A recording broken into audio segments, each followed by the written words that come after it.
వినూత్న ఆలోచనలతో సోషల్ మీడియాలో తనకంటూ ప్రత్యేకమైన స్థానం సాధించుకున్న సైరా మీడియా ప్రేక్షకులకు మొదటి వార్షికోత్సవ మరియు వసంత పంచమి శుభాకాంక్షలు. ఇట్లు అపర్ణ శివరాజ్ పాటిల్, సదాశివపేట్.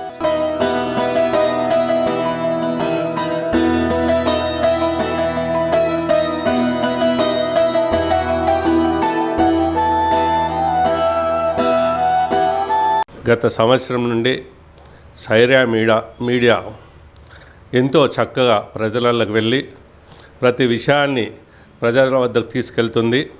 మరి ఈరోజు ఒక సంవత్సరంలోనే మొదటి స్థానంలో ఉన్నదని అనుకుంటున్నాను. అంత చక్కగా ప్రతి విషయాన్ని ప్రజలకు తెలియపరుస్తుంది. సైరా మీడియాకు, సిబ్బందికి, అందరికీ, మేనేజ్మెంట్కి నా హృదయపూర్వక నమస్కారాలు. సిబ్బందికి అందరికీ వార్షికోత్సవ శుభాకాంక్షలు.